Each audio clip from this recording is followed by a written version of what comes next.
Welcome, my friends. This is Dharma Walks. I'm Chris, and I hope you'll walk with me today.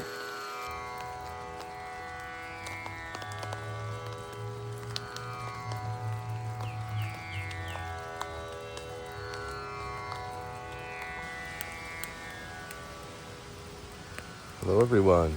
I'm camping tonight. Yesterday was my last day of work. I left the medical field after 7.5 years, and I'm having a little camp out tonight. I'm at the top of Roaring Brook Falls in Keene Valley, New York. Here's my little campfire. It was pretty wet out. Probably took me about 10-15 minutes to get the fire going.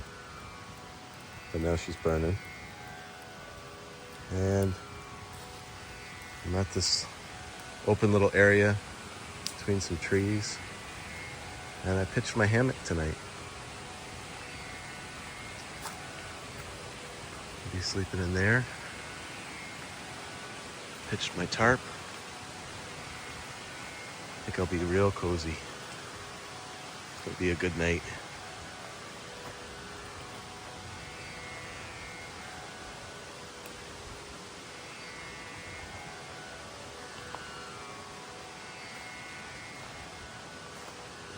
Maybe I'll walk you over and I'll show you the nighttime river. It's warm tonight for the mountains. It's in the 60s. I think it might hit 58. It's a little wind, but I should be warm in my sleeping bag. So the top of the falls is about 100 feet away downstream, and it is a huge cliff. I was here just before sunset, and I was trying to get just to the edge of the cliff to see the falls, but it was a little too steep and a little too scary, so I didn't really get a full view of the falls from the top. Here's the brook.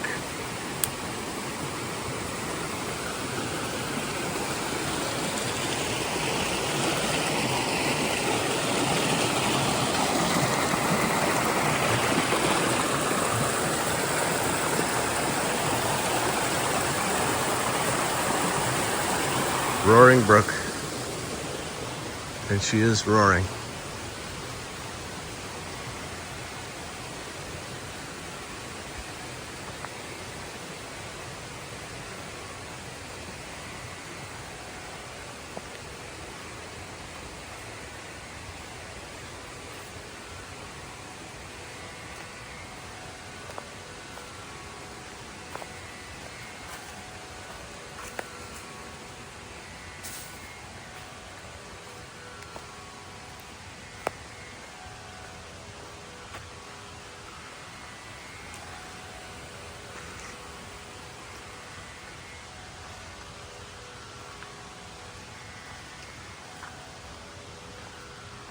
What a beautiful night in the Dax.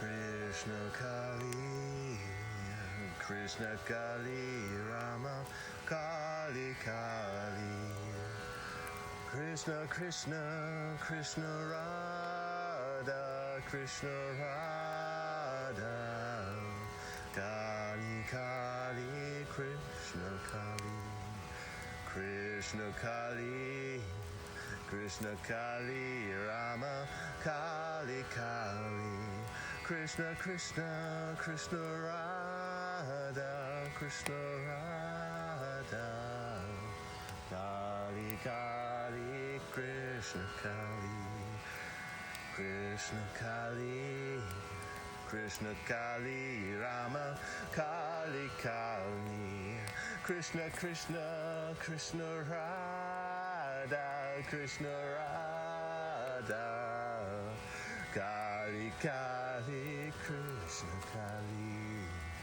Krishna Kali, Krishna Kali, Rama, Kali Kali, Krishna Krishna, Krishna Radha, Krishna Radha, Kali Kali, Krishna Kali, Krishna Kali, Krishna Kali, Rama, Kali Kali, Krishna Krishna, Krishna Radha, Krishna Radha, Kali Kali, Krishna Kali.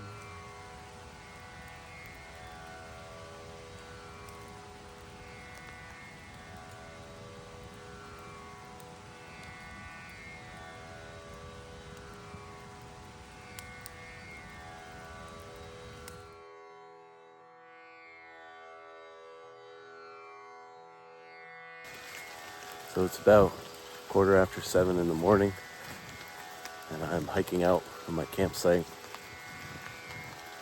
Still got about another 3 weeks before I head to the West Coast. And I'm just trying out my backpacking gear and felt like being out in the woods. I spent the night at the top of the falls, and on my way out, before I get to my car, I'm gonna go look at the bottom of the falls. I'll try to get some footage of that for you guys. I'm just walking. It's only about 3/4 of a mile, all downhill. Started raining maybe around 4 or 5 in the morning. Put my tarp over my hammock. Kept me very dry. Just damp in the air.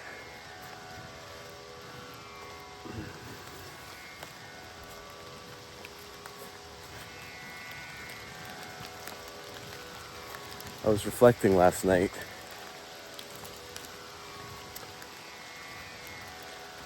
about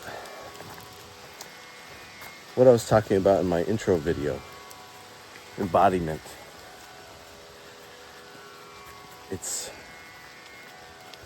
so easy for us to get caught in head games. When we become spiritual seekers, it seems like it's inevitable for it to become a head game for many. And I know that was the case for myself. And we get in head games about daily life, about the responsibilities and the problems. And it's all head games. And what it comes down to, when you really look at it closely, is a lack of surrender. When we don't surrender to something outside and beyond the personal self. And saying outside the personal self isn't very accurate there. Something inside the personal self.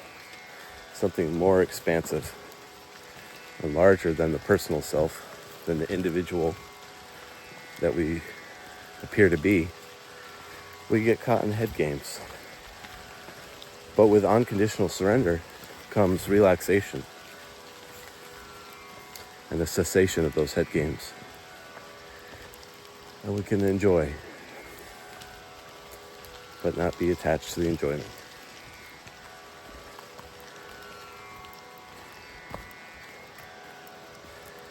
And every day is a practice.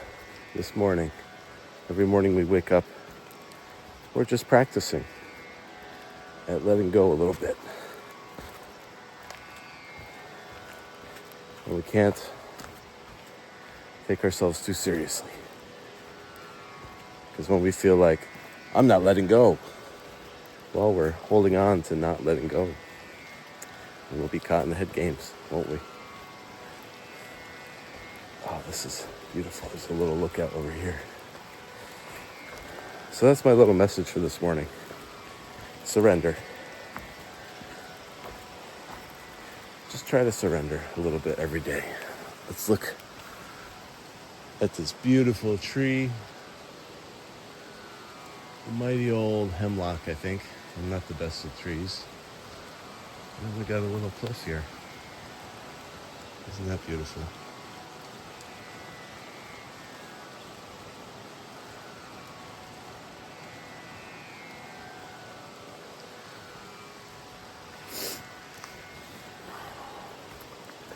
So the message is relax.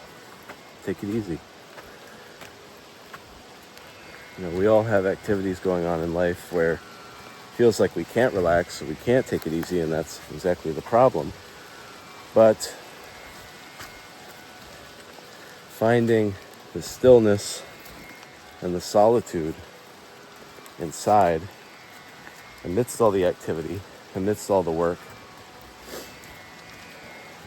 amidst being in the world with lots of other beings, if we can cultivate the inner stillness and the inner silence, meditation can flow all the time. We don't need to sit down to meditate. We don't need to try to stress out and feel like we have to find the time to meditate. Meditation is every moment, whether we realize it or not. It really comes down to whether we're connecting with our inner being moment to moment. And then living just becomes a constant meditation.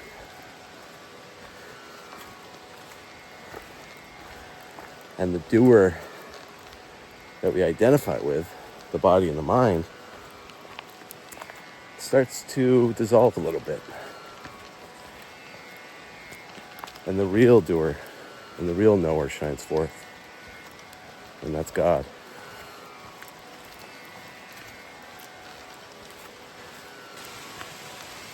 And to close out this video for today, I'm going to read some more verses on reality by Ramana Maharshi. I will pick up where I left off from my introduction video. And if you haven't watched that introduction video, you can go ahead and check that out. Also, my Patreon is up and running. It's brand new. So that link will be down below in the description of this video. I am Dharma Walks on Patreon as well. So go check that out. In just a few weeks, I'll be flying to Seattle. And these videos will start documenting the coastal trails of the Olympic National Park and continue from there.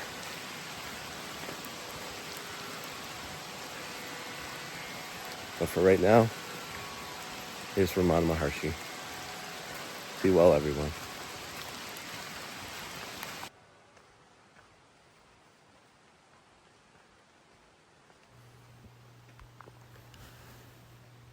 While God sustains the burden of the world, the spurious ego assumes its burden, grimacing like an image on a tower, seeming to support it.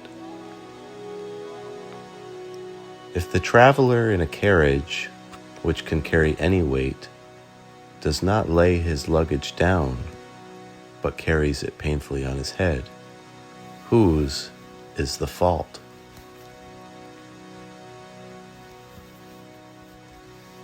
Between the two sides, below the chest, above the stomach, there are 6 organs of various colors. Of these, one, looking like a lily bud, is the heart, at 2 digits distance to the right of the center.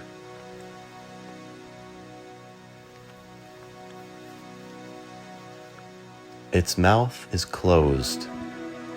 Within its cavity is seated a heavy darkness, filled with all desires. All the great nerves are centered there. The home it is of breath, mind, light of knowledge.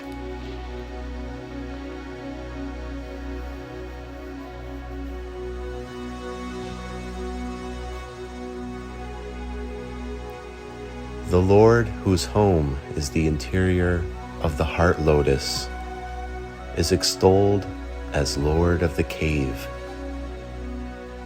If by force of practice the feeling, I am He, I am the Lord of the cave, becomes firmly established, as firmly as your present notion that you are the ego is established in the body, and thus you stand forth as that Lord of the cave,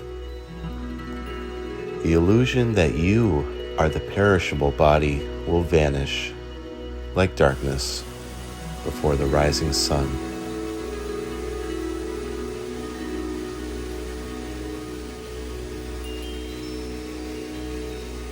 When Rama asked, "Which is the great mirror in which we see these images of things? What is it that is called the heart of all the beings in the world?" Vashishta answered, "When we reflect, we see that all the beings in the world have two different hearts.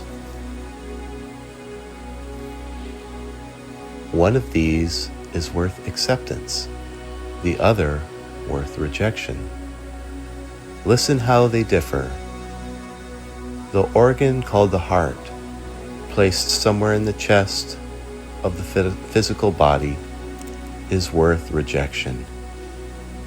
The heart, which is the form of pure awareness, is worth acceptance.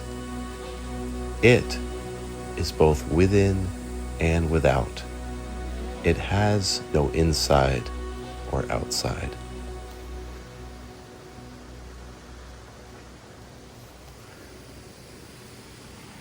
That indeed is the essential heart, and in it all this world abides. It is the mirror in which all things are seen. It is the source of all wealth. Hence awareness may be termed the heart of all beings. The heart is not a part of the perishable body, inert like a stone.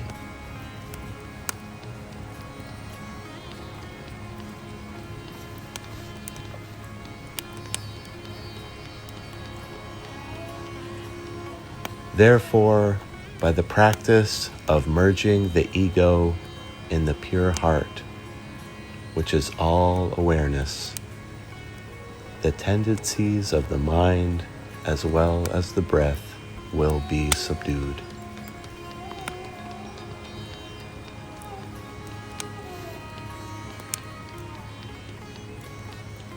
By constantly meditating in the heart, that pure, unconditioned awareness that is Shiva, that am I, remove all attachment of the ego.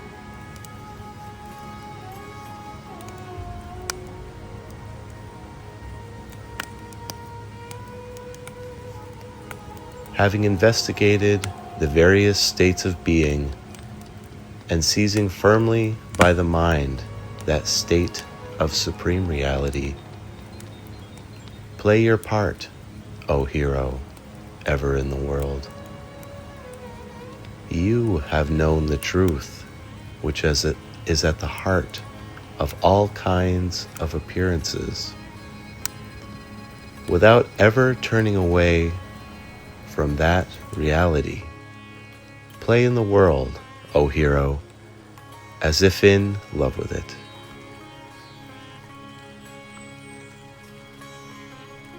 Seeming to have enthusiasm and delight, seeming to have excitement and aversion, seeming to exercise initiative and perseverance, and yet without attachment. Play, O hero, in the world. Released from all bonds of attachment and with equanimity of mind, acting outwardly in all situations in accordance with the part you have assumed, play as you please, O hero, in the world.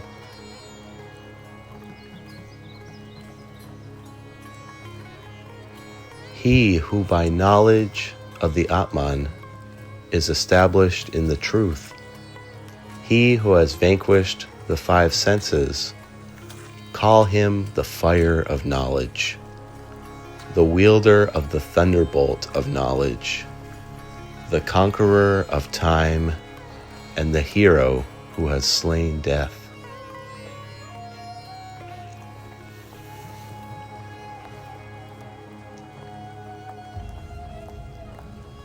Just as on the earth, with the coming of spring, the tree shines in fresh beauty of foliage, even so, he who has seen the truth will shine with growing luster, intelligence, and power.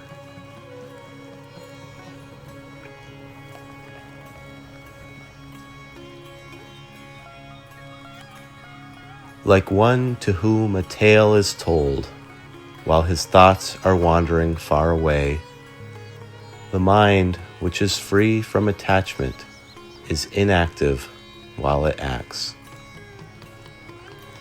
But the mind immersed in attachments is active, though it does not act.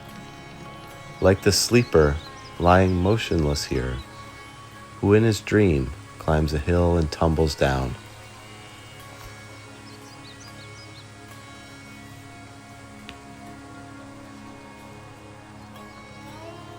As the movement of the cart, its standing still and its being unyoked are to the passenger asleep in the cart, even so are action, contemplation, and sleep to the sage asleep in the cart of his body.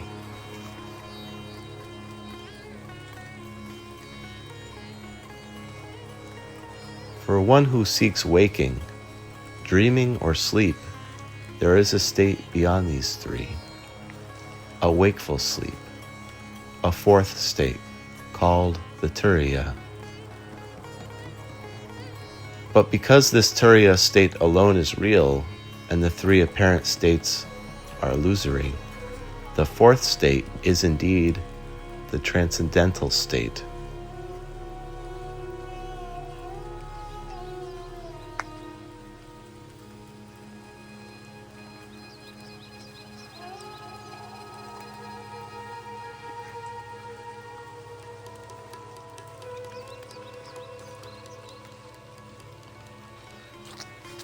The statement that the jnani retains Prarabdha while free from Sanchita and Agama is only a formal answer to the questions of the ignorant. Of several wives, none escapes widowhood when the husband dies. Even so, when the doer goes, all three karmas vanish.